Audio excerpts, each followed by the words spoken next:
இயேசு உங்களை நேசிக்கிறார். பிரியமானவர்களே, இந்த நாளில் ஆண்டவர் நம்மளோடு பேசும்படியாய் வேதத்திலிருந்து ஒரு 3 வசனங்களை கூட வாசித்து நம் வாழ்க்கையில கற்றுக்கொள்ளக்கூடிய ஆண்டவர் நம்மளோடு இடைபடுவாராக. அது நீதிமொழிகளின் புஸ்தகம் 7வது அதிகாரம் 22வது வசனம், 23, 24 வசனம் எப்படியாக சொல்லுகிறது. உடனே அவள் பின்னே சென்றான். ஒரு மாடு அடிக்கப்படும்படி செல்வது போலும், ஒரு மூடன் விலங்கிடப்பட்டு தண்டனைக்கு போவது போலும், ஒரு குருவி தன் பிராணனை வாங்கும் கண்ணியை அறியாமல் அதில் விழ தீவிரிக்கிறது போலவும் அவளுக்கு பின்னே போனான். அம்பு அவன் ஈரலை பிளந்தது. ஆதலால் பிள்ளைகளே, எனக்கு செவி கொடுங்கள், என் வாயின் வார்த்தைகளை கவனியுங்கள். உன் இருதயம் அவள் வழியிலே சாய வேண்டாம், அவள் பாதையிலே மயங்கி தெரியாதே. அவள் அநேகரை காயப்படுத்தி விலப்பண்ணினாள், பலவான்களும் அநேகரை கொலை செய்தாள். அவள் வீடு பாதாளத்துக்கு போகும்படி அது மரண அறைக்கு கொண்டு போய்விடும்.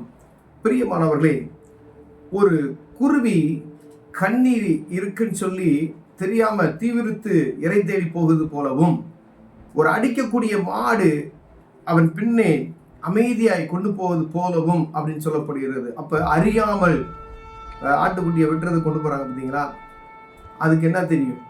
அப்படியே அமைதியா போகும். ஒரு கண்ணி வைத்திருக்கிறார்கள், அந்த கண்ணி குருவிக்கு தெரியாது.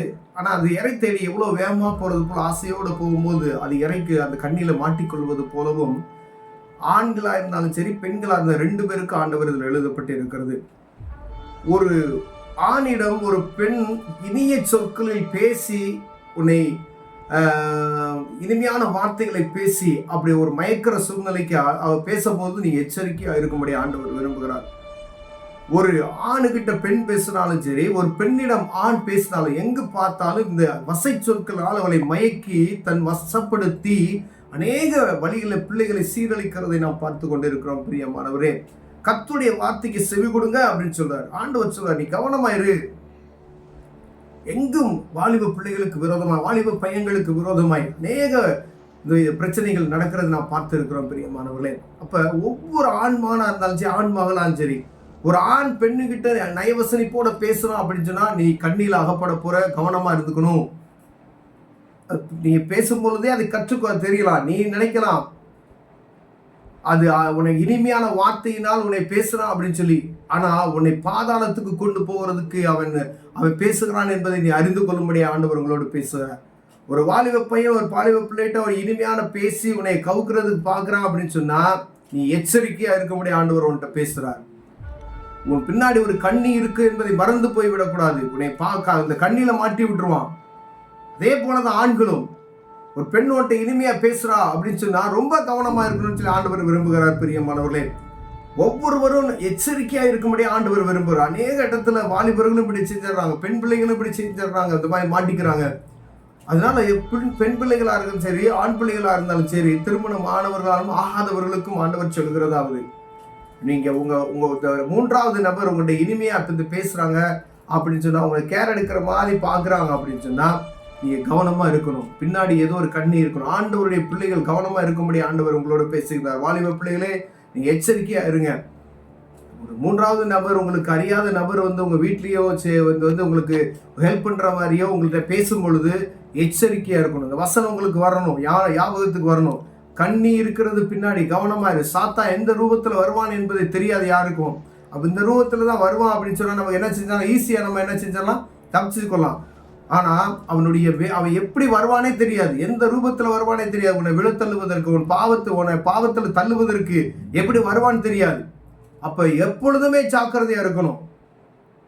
பெண்கள்கிட்ட ஆண்கள் நயவசனிப்பா பேசுறான், அவனை ஹெல்ப் பண்றான், அவனுக்கு ஓடி ஓடி ஏதாவது உனக்கு உதவி செய்யறான், வா அங்க போலாம் இங்க போலான்னு சொல்லி நயமா பேசுறான் அப்படின்னா நீ கவனமா இருந்துக்கணும். அதே போல ஆண்களும் கவனமா இருந்துக்கணும். ஒரு பெண்ணு தேவையில்லாதபடி உன்கிட்ட இச்சையா பேசுறா அப்படின்னா கவனமா இருந்துக்கணும்.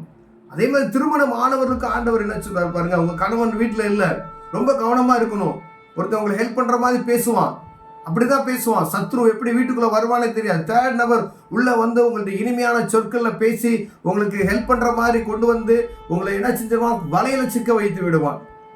ரொம்ப கவனமா இருக்கும்படி ஆண்டவர் இந்த இடத்துல எழுதியிருக்கிறார். பிரியமானவர்களே, அவன் வீடு பாதாளத்துக்கு போகும் வழி அது மரண அறைக்குள் கொண்டு போய் விடும் என்று எழுதியிருக்கிறது. ரொம்ப எச்சரிக்கையா இருக்கணும் இந்த காலகட்டத்துல. யார்கிட்ட பேசினாலும் கவனமா பேசுங்க. யார்கிட்ட பேசினாலும் கவனமா பேசணும்னு சொல்லி ஆண்டவர் விரும்புகிறார். வேதத்துல எழுதப்பட்டு இருக்கிறது பாருங்க, ஒரு குருவி தன் பிராணனை வாங்க தன் கண்ணியை அறியாமல் அது போய் இவ்வளவு தீவிரிக்கிறது போலவும். அப்ப எவ்வளவு அந்த பேச்சுக்கு அடிபணிந்து அப்படியே மயங்கி ஓடுகிற ஒரு காரியத்தை எழுதப்பட்டு இருக்கிறது. அதுல கண்ணியில போய் விழ போறோம்னு தெரியும், குருவிக்கு தெரியாது. இப்ப எவ்வளவு கவனமா இருக்குன்னு பாருங்க. அடிக்கப்படுகிற மாடு ஒரு பின்னாடி அமைதியாய் போவது போல. அப்ப எவ்வளவு கவனமா இருக்கணும். அப்ப அதுக்கு பின்னாடி எவ்வளவு பிரச்சனைகள் இருக்குது என்பதை நாம் அறிந்து கொள்ளும்படியாய் ஒவ்வொருவரும் எச்சரிக்கையா இருக்கும்படியா வேதத்தில் எழுதப்பட்டு இருக்கிறது. ஒவ்வொரு வாலிப பிள்ளைகளும் வாலிப பையங்களும் கவனமா இருக்கிறோம். ஒவ்வொரு ஆண் மக்களும் பெண்களும் கவனமா இருக்கும்படி ஆண்டவர் விரும்புகிறார். பிரியமானவர்களே, உங்க நயவிசமா யாராவது பேசுறாங்கன்னா நீங்க கண்டுபிடிச்சிடலாம் ஈஸியா. கொஞ்சம் இடம் கொடுத்தீங்கன்னா அவங்க அடுத்து என்ன செய்வாங்க, மீறி பேசுவாங்க. அப்ப ஒவ்வொரு வார்த்தையும் பேசும் பொழுது நீங்க எச்சரிக்கை, அவங்ககிட்ட பேசலாமா வேணாமா அப்படின்னு சொல்லி கவனமா பேசணும். நீங்க கொஞ்சம் இடம் கொடுத்தீங்கன்னா அப்புறம் அப்படியே நீங்க அவங்களை அறிந்து கொள்ளலாம். அப்ப அவங்களுடைய பேச்சு நடத்தைகளை வைத்து நம்ம ஈஸியா புரிந்து கொள்ளலாம். அப்போ ஒரு லிமிட்டுக்கு மேல போறாங்க அப்படின்னா அவங்களை கட் பண்ணிடணும், வெளியே போன்னு சொல்லிடணும். அல்ல அப்படின்னு சொன்னா உங்களை பாவத்துல சிக்க வச்சிருவான், எங்கேயாவது கொண்டு போய் மாட்டி விட்டுருவான். வாலிப பிள்ளை எங்க பார்த்தாலும் நம் காதுகள் செவிகளுக்கு கேட்கிற வார்த்தையில பாருங்க, பிள்ளைகளை சீரழித்து விட்டாங்க, பிள்ளைகளை சீரழித்துட்டாங்க அப்படின்னு தான் வருகிறது.